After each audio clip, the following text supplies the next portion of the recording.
What is up, dudes? We've got a real feel near 110 degrees today. It's in the 90s. It's a warm one. We're gonna try and poach a swimming spot. Gunnar is getting work done, so we're on drops for the first time in a while. Also hadn't ridden this bike much because my front shifter wasn't working well. I did what a bunch of you had recommended, flushed it pretty good with WD-40, and I think we're in business. So I knew that worked with, you know, my flat bar, index shifting, and yep, worked out with the STIs as well.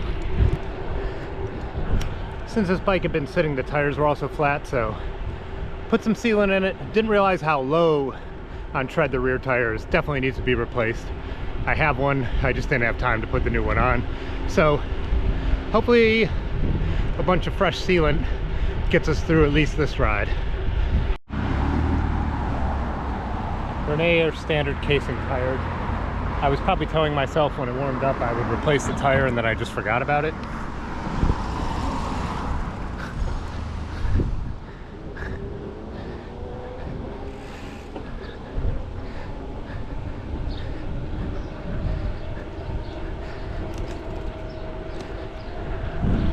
Standard casing Raleigh tires are definitely not set it and forget it. They're finicky, so probably should not even be riding this one without a tube at this point. Don't show my friends this video if I hold everybody up having to put a tube in tonight.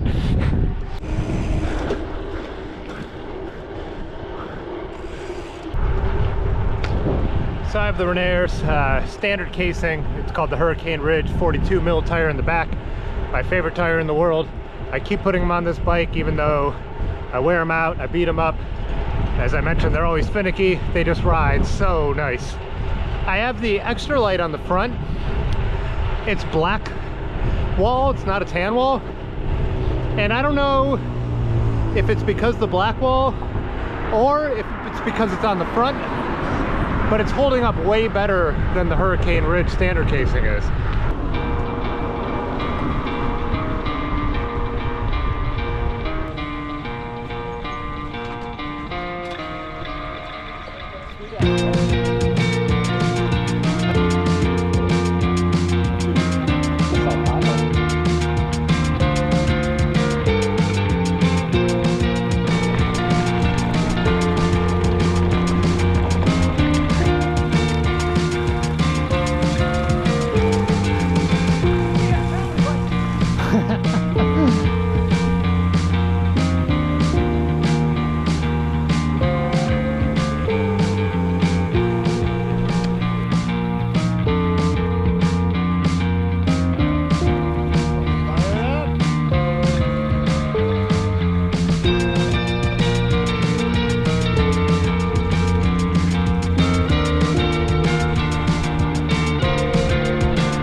the tire held last night. The lever kept working last night, but those weren't the two problems I ended up having. So about 4 miles into the ride, one of my front spokes broke in half. I pulled the part off the hub and then just wrapped the remaining bit from the wheel around the nearest spoke. It stayed true enough. I got through a ride. We did 35 miles with no issues, but obviously I'm not going to keep riding it like that. This morning when I woke up, the rear tire was down about 20 psi. So since I'm on my way to the shop to get the wheel fixed, might as well get the rear tire set up with a new tire, tubeless again. And as we're riding, I feel something protruding out of the left lever. I'm like, what could that be? All I did was WD-40 this thing to get it working. Well, the lever from the underneath starts to fall apart. Whatever was protruding fell off at some point in the ride. The lever kept working, but I feel like the hood is the only thing keeping it together. So I have, these are all Tegra levers. I have a 105 11-speed lever in my bag, so hopefully they can harvest apart from that to fix this.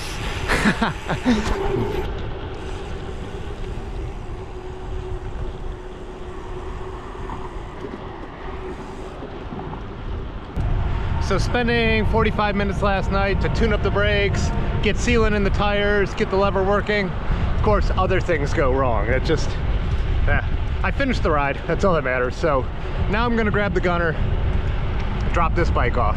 So.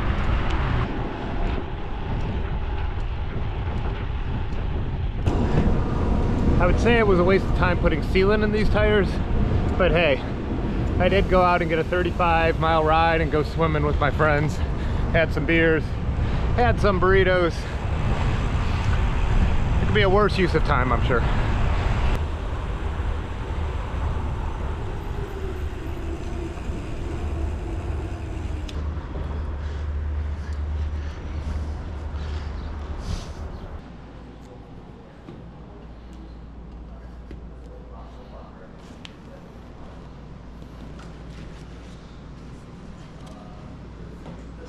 So right when I was switching out the Raleigh and Gunnar, Ben was getting off work at Dirty River Bicycle Works, so we decided to ride over to Missing Falls and get some dinner. Just a short ride that night, as were some of the other rides over 4th of July weekend. The heat wave just started to really wear on me, and I don't know, even though it didn't bother me on our one bigger ride last week, it started to later in the week, but that'll be for the next video.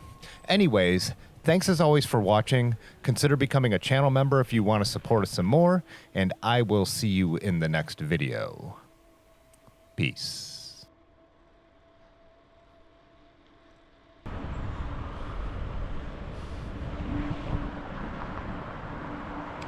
Well,